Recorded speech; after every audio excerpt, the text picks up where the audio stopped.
Hi everybody, this is the baseball head, the amazing, spectacular, terrific, the great one, the people's champion. Your host, the Hunt. Welcome back to the baseball head too, and hopefully you like this video. Hit that subscribe button. I'm going to talk about a bunch of teams in this video. And we're getting some trade rumors popping up. Getting a month away from the trade deadline. The Major League Baseball trade deadline this year is July 30th. It's a Tuesday. Seems like that seems to be the theme. They want to do it on a Tuesday, I guess. Got a whole bunch of rumors here. First rumor is about the Kansas City Royals. Some MLB trade rumors. Headline: Royals prioritizing bullpen help over outfield bat. The Royals have been linked to both bullpen and outfield help in recent weeks. GM J.J. Piccolo has gone so far as to publicly acknowledge a desire to improve in both areas in advance of next month's trade deadline. At the moment, however, it seems the two needs are not viewed as equally necessary. The Munchkin, Ken Rosendahl of The Athletic, reports that KC is currently prioritizing relief help over its search for additional outfield talent. Kansas City relievers currently rank 21st in the majors with a 4.37 earned run average, but sit last in baseball with a well below average 17.7 strikeout rate from their bullpen. Kansas City's 10% walk rate from the pen is also the 7th worst mark in MLB, and their 93.6 mile/hour average fastball this season is tied for 28th overall. Based on Piccolo's prior comments and an appearance on Jason Stark's podcast, adding the type of power arm they're lacking could be of particular interest, though that's just my inference speculation. To be clear, quote, "I've talked in the past about strikeouts," Piccolo said at the time. Quote, "We're more of a matchup bullpen without necessarily the big power. Things have been particularly dicey of late, as the Royals have fallen into the AL Central standings in the midst of a 3-11 swoon." Oh, swoon. That's what I think when I hear that word. Their bullpen has been a key culprit. Kansas City relievers are lugging an ugly 5.31 ERA over the past 14 days, while punching out just 15.7% of their opponents, and surrendering a woeful, a horrible, terrible 1.99 homers per 9 innings. The Royals had hoped that off-season additions of Chris Stratton and Will Smith would join righty James McArthur, who was one of baseball's most dominant relievers over the final few weeks of the 2023 season, and boasting the 2024 bullpen. That hasn't panned out. Smith has pitched better of late, helping to nudge his ERA just under 5. It's a similar story with Stratton, who began the year working the 7th and 8th inning with regularity before dropping to the 5th, 6th, and 7th inning. Ooh. McArthur has rounded off 4 straight scoreless outings, but still has a 6.35 ERA dating back to May 1st, and 4.70 earned run average overall. With that group struggling, Kansas City has been linked to a handful of relievers known to be available. Chicago's Michael Kopech and Miami's Tanner Scott among them. They are also tinkering with some in-house options in an effort to see if they can upgrade the pen internally. Starter Chris Bubik is on a rehab assignment, working his way back from last year's Tommy John surgery, but will work in a relief capacity once he completes his rehab window. Now, in this part of the video, we'll talk about the Red Sox. It's from Fansided. Headline: MLB rumors, and this is a potpourri of different things. MLB rumors, Red Sox rotation edition. Jacob deGrom recovery. Mason Miller to the Dodgers.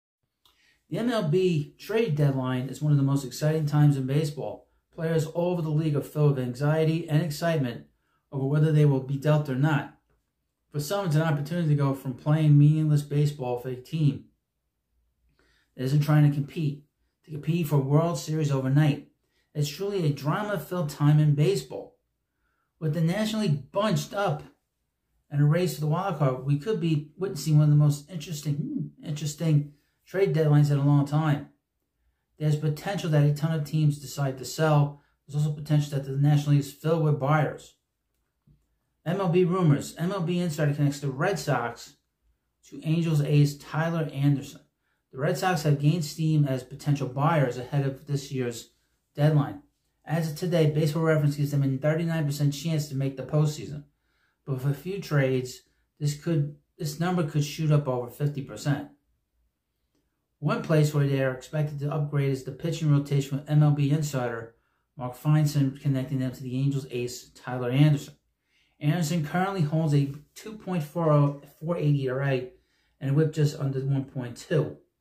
He's been incredibly consistent and reliable for a putrid Angels team this year. But he comes attached to a year and a half remaining on his $39 million deal. The Red Sox should be able to keep their top prospects if they were to look for a trade for Anderson. Trade package like Richard Fitz and Edison Polino that they reported could work well for both sides. While Boston is the right spot for Anderson or not, whether they are the right spot for Anderson or not, expect the Red Sox to get aggressive in the trade market.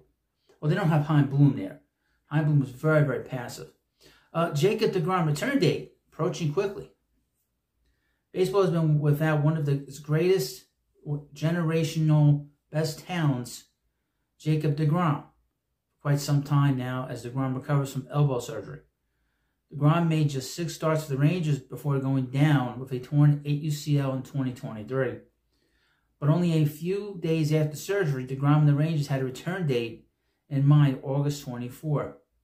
This timeline has remained accurate, and MLB insider Bob Nightingale of USA Today recently echoed this idea.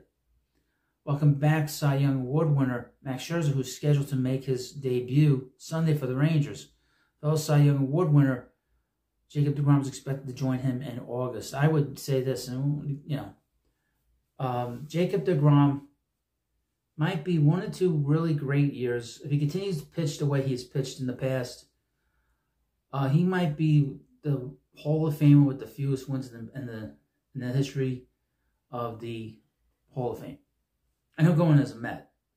But he was a great pitcher for the Mets. I hope he can get back on the field and stay on the field and finish out that basically another 3 years on his contract. If he pitches great for 2 of those 3 years, probably going to go in the Hall of Fame.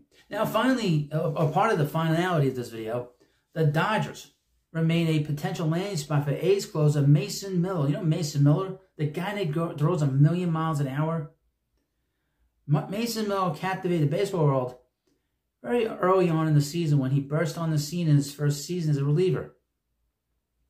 Miller, a former Division III product of Waynesburg University, routinely lit up the radar gun with an explosive 100-plus mile-per-hour fastball that dominated the best hitters in the game. But with Miller playing with the Oakland, let me give them the correct name of who the A's are. The Philadelphia, Kansas City, here we come, Oakland, Las Vegas, what stays in Vegas doesn't leave Vegas, or whatever.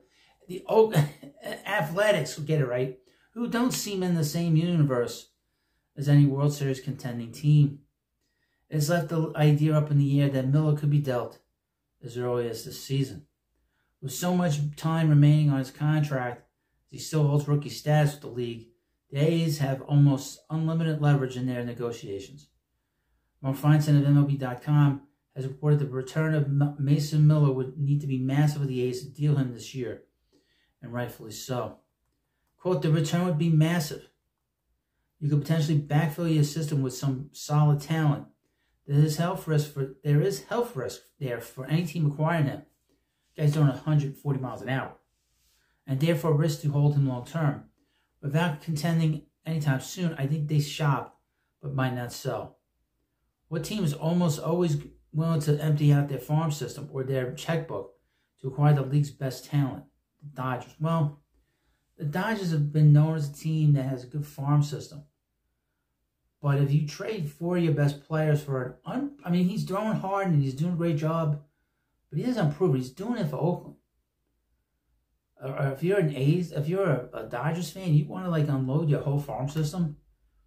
Now they spent a lot of money, but they've not had an awesome year with Ohtani there, and they have holes, and they don't have Mookie Betts now for a couple of weeks, quite a few weeks, with that wrist injury that he has. But you want to like unload your whole farm system from one pitcher, a guy that's unproven in pressure baseball, and he's playing in Oakland. There's no pressure in Oakland. The pressure is worrying about where where the possums are going to run and where these stray cats are going to be. You're going to find a stray cat in your locker. You're going to find a possum in your locker. Well, you let me know what you think about this video. And of course, please subscribe to Baseball Hit 2. Thank you, and I'll see you later.